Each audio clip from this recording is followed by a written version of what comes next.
au stade Francis Leblay où il ne s'est incliné qu'une seule fois en 11 matchs. Le stade brestois 14e affronte Bordeaux 11e, 2 points devant.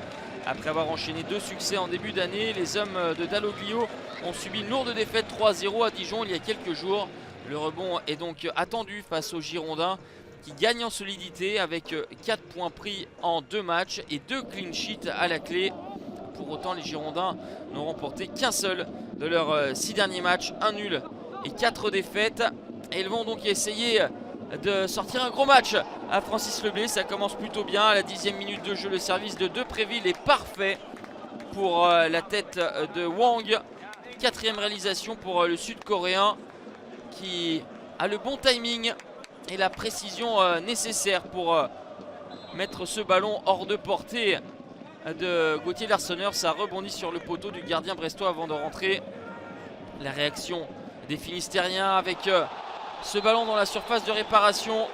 Et Irvine Cardona est déséquilibré par Pablo. C'est le sentiment en tout cas de monsieur Delageau qui désigne le point de pénalty. Balle d'égalisation pour Christian Batocchio face à Benoît Costil qui anticipe parfaitement. On en reste à 1-0 pour les Girondins. 15e arrêt sur penalty dans sa carrière en Ligue 1 pour Benoît Costil. Et donc 1-0 à la pause pour les Girondins. En Coupe de la Ligue BKT, Brest s'était imposé 2-0 face aux Girondins. Mais là ce sont les hommes de Paulo Sousa qui font la bonne affaire et étaient même tout proches de doubler la mise. Encore une fois par Wang qui trouve le poteau, mais pas rentrant cette fois-ci.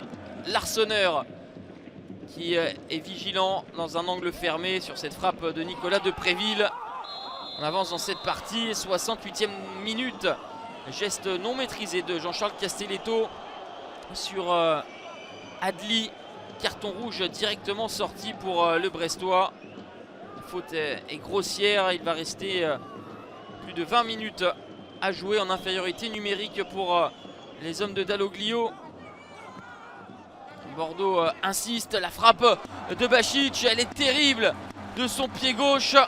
Cette frappe sèche de Thomas Bašić et Larsonneur préserve l'espoir d'un retour pour les Brestois.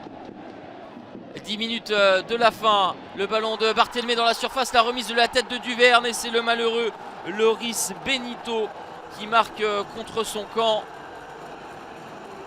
Bordeaux qui a eu à de multiples reprises l'occasion de marquer le but du break et qui n'y est pas parvenu. Au lieu de cela, ce sont les Brestois qui recollent. Brest mené, Brest réduit à 10, mais un partout au final. Un point c'est tout, les deux formations restent en milieu de tableau.